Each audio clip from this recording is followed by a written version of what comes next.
오늘 사도행전 17장 말씀을 함께 읽습니다. 마침내 가이사랴 필리포 그곳에 약 감옥 생활 2년 정도를 마치고 난 다음에 그가 비록 죄가 없다라는 판단을 받지만 그는 이미 가이사에게 호소하노라 하는 로마의 시민권을 행사하게 됩니다. 그래서 그런 말을 따라서 이제 채비를 한 다음에 이 가이사랴에서 이제 이탈리아라고 하는 곳으로 이제 배를 타고 옮겨가는 준비를 하게 됩니다. 그래서 가이사랴에서 이 바울을 데리러 가는 그 책임을 맡았던 사람이 아고스도대 이런 부대 이름일 텐데요. 이 아고스도대의 백부장이었던 율리오가 바울과 몇몇 다른 제수들 그리고 바울의 동료들 함께 데리고서 이제 떠나가게 됩니다. 이 율리오가 수행할 때 탔던 이 배는 아드라무테노 배라고 이렇게 이름이 되어 있습니다. 곡물을 운반하는 그런 역할을 맡았고 또 죄수를 이송하는 책임을 맡았던 그런 배였습니다. 이렇게 배를 타고서 마침내 이동을 하게 되는데 배를 타고 가다가 루기아의 무라시라고 하는 곳에 도착해서 그곳에서 배를 갈아타게 됩니다. 그래서 갈아타게 된 배가 알렉산드리아라는 배였습니다. 이 배를 타고 마침내 이탈리아로 배를 타고 향하게 됩니다. 이때 승선자들의 숫자가 몇 명이냐니까 276명이다라고 성경이 알려주고 있습니다. 이 배가 이제 출항을 해서 출발을 하게 되는데 이 시돈에서 어디로 가냐면 그레데라고 하는 섬을 향해서 가게 됩니다.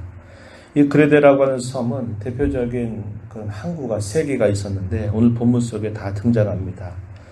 예를 들면 이 그레데 섬의 동쪽에 위치하고 있는 항구가 살모네라고 하는 항구입니다. 살모네 거기 우리가 읽은 말씀 가운데 7절 보면요. 끝부분에 보게 되면 그렇게 말하죠.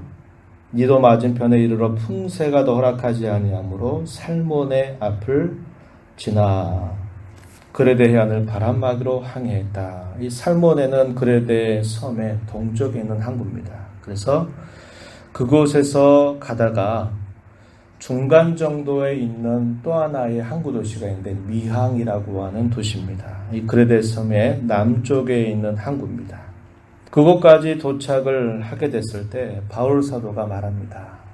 금식의 절기가 지나가고 있었던 때이기 때문에 당시의 상황적으로는 강한 북서풍이 불 수 있는 시기라는 것을 아마 감지했을 것입니다. 그래서 가급적이면 이때 가지 말고 미항이라고 하는 이 남쪽 항구 도시에서 겨울을 지난 다음에 가는 게 좋겠다 이렇게 이야기를 합니다. 그런데 이 미항이라고 하는 도시에서 겨울을 지내기에 비교적 많은 시간들을 보내야 되는데 거기가 겨울을 보내기에는 불편했다고 이야기합니다. 그래서 사람들의 의견이 모아지기를 그러면 그레데 섬에서 서쪽에 있는 곳으로 옮겨가서 거기서 겨울을 지난 다음에 이탈리아로 가자라고 하는 의견이 많아져요.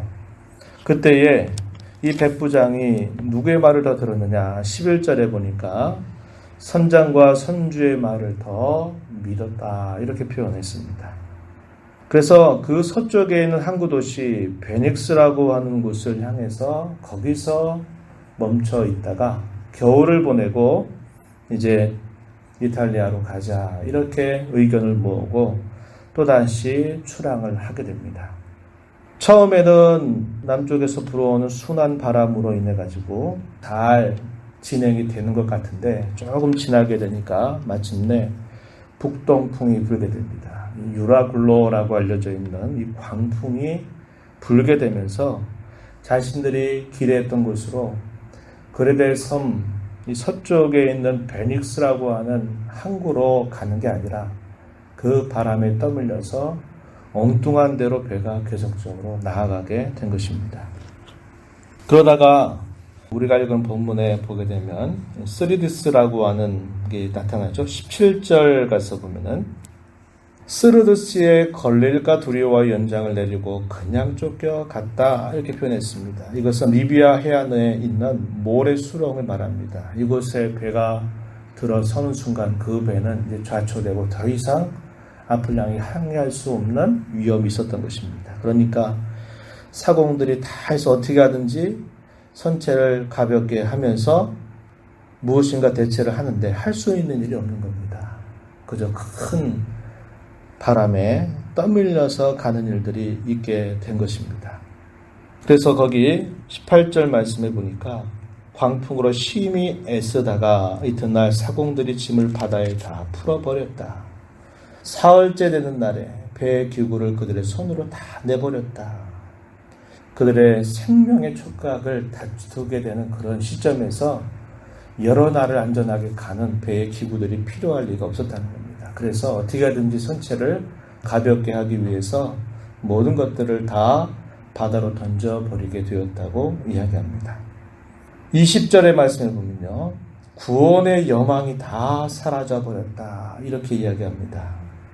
바다를 항해하는 당시에 나침반이 있었던 그런 때가 아니기 때문에 바다를 항해할 때 그들이 의지했던 것이 해가 뜨는 곳이라든지 또 밤하늘에 보이는 별, 특별히 북극성이라고 하는 것을 기준으로 해서 그들의 향로를 잡아가는데 얼마나 이 바람이 불고 또 풍랑이 크게 일어났는지 해도 볼 수 없었고 별도 볼 수 없었다고 이야기합니다. 그러니 그들에게 살 소망이 완전히 끊어져 버리는 지경에 이르렀다. 이렇게 표현하고 있습니다.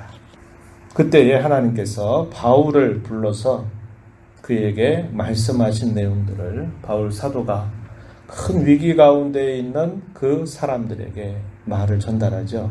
21절 보면 여러분이여 내 말을 듣고 그에 대해서 떠나지 아니하여 이 타격과 손상을 면하였더라면 좋을 뻔하였다. 이렇게 말합니다.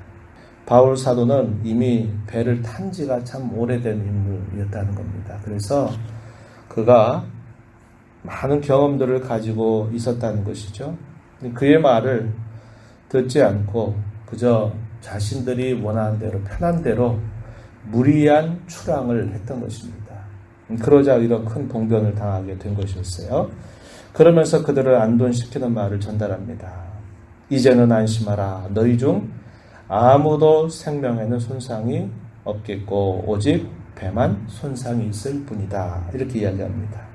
왜냐? 그러한 근거로 이야기하기를 24절에 보니까 주의 사자가 자신에게 그렇게 말씀하셨다고 무리들 앞에 이야기합니다.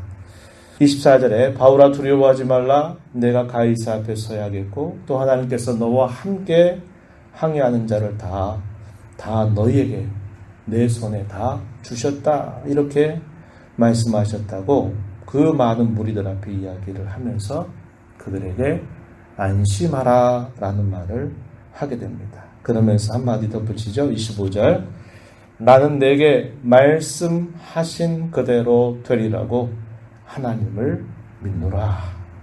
시편을 보게 되면 그 말씀 여러분 기억하시죠? 바다를 항해할 때에 하나님께서 그들을 어떻게 인도해 가시는가, 어떻게 소원의 항구에 이르게 하시는가 하는 메시지가 시편에 보면 표현이 되어 있습니다. 그들이 가다가 큰 광풍을 만나게 되면서 그들의 혼이 떠나갈 만큼 생명이 끝날 만큼 큰 어려움을 당했을 때 하나님께 간절히 부르짖었더니 하나님께서 그 간구를 들으시고 소원의 항구에 이르게 하셨다. 그 표현이 있어요. 그러면서 여호와의 인자하심, 여호와의 성실하심을 찬송하자라고 하는 그런 내용이 있습니다. 이런 상황이 되면요, 모든 사람들이 다 누구를 부를까요? 자기가 믿는 신들, 심지어 믿지 않는 신들이라도 이름을 불러서 자신들을 구원해달라고, 건져달라고 다 기도하고 간구할 것입니다.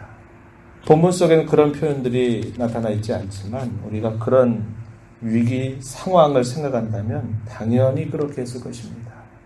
그런데 하나님께서 누구를 세우시느냐? 바울을 세우신 겁니다. 그리고 그에게 확신 있게 말씀하신 거예요. 두려워하지 말아라. 배가 손상될 뿐 여기 있는 사람 한 사람도 다 죽지 않을 것이다. 이렇게 말씀하시는 하나님의 뜻 안에는 내가 가이사 앞에 서서 또 나를 증언하여야 하겠기에 내가 다 이 배에 있는 사람들을 다 내가 너에게 붙였다. 이렇게 이야기를 하면서 안심하라고 이야기해 주신 겁니다. 바울이 큰 소리로 이러한 말씀을 했을 때 사람들은 그 말을 잘 듣지 않았을 것이에요. 그런데 백부장은 이 바울의 말을 귀담아 듣고 이 말을 의지하면서 그를 위하는 자세를 갖게 됩니다. 그래서 27절로부터 마지막 44절의 내용에서는 그러한 말씀이 전달되고 난 다음에 어떻게 해서 그들이 마침내 이야기한 대로 한 섬에 도달해 가는가 하는 것에 관한 기록들을 자세하게 전달해 주고 있습니다. 14일째 되는 날 밤에 아드리아 바다 근처에 도착했고 여기는 지중해 중앙에 있는 정도의 위치입니다. 사공들이 육지가 가까워진다라는 것을 보면서 자신들 몇 명이 살기 위해서 도망치려고 했을 때 바울이 만류합니다. 백부장에게 그리고 모든 군사들에게 한 사람도 이 배를 결코 떠나서는 안 된다. 구원을 받지 못할 것이다. 라고 하는 말을 전달합니다. 그리고 거기에 남아있는 모든 음식들을 충분히 먹게 하고 나머지 모든 것들은 다 버리게 했어요. 그러면서 마침내 그들이 배가 파손되기까지 하면서 도착한 곳이 어디냐면 멜리데라고 하는 섬에 그들이 도착하게 됐습니다. 배는 다 부셔졌고 한데 놀라운 것은 하나님께서 바울에게 말씀하신 것처럼 한 사람도 죽는 사람이 없이 다 276명이 다 건짐을 받았다고 하는 사실입니다. 배에 띄우는 사람, 이 항해하는 사람은 하나님의 손길을 더 극명하게 경험한다 그랬는데 여기 276명 이 사람들은 그들이 육체적인 그런 건짐을 받는 것만이 아니라 그들로 하여금 바울이 말하는 그 하나님은 살아계신 분이다 하는 사실들을 그들은 듣게 되었던 것입니다. 그래서 그들 모두가 다 결국 바울의 그 말 한마디에 다 살아나게 되는 기적이 일어나게 되었던 것이죠. 우리가 이 말씀을 봅니다. 하나님은 말씀하신 대로 반드시 이루시는 분이다. 이렇게 다시 한번 확인하죠. 바울 사도는 그렇게 말했어요. 25절 우리가 읽은 말씀 중에서 여러분이 안심하라. 나는 내게 말씀하신 그대로 되리라고 하나님을 믿노라. 우리가 하나님을 믿는다라는 그 말은 무슨 말을 뜻하느냐? 막연하게 관념적으로 믿는 것이 아니라 하나님께서 그분이 하신 그 말씀이 반드시 이루어진다고 하는 그러한 내용들을 믿는 것을 포함하고 있는 겁니다. 우리가 성경학교를 시작하면서 여호와만 참 하나님이라고 하는 주제를 가지고 어제 성경학교를 시작했어요. 이 여호와라고 하는 이름의 뜻을 개회 예배를 하면서 설명했는데 그 말의 의미는 우리가 잘 아는 것처럼 나는 내가 그렇게 되리라고 한 대로 될 자라는 뜻을 가지고 있는 이름이라 설명했습니다. 다시 말하면 하나님은 말씀하신 대로 반드시 그대로 이루시는 분이다.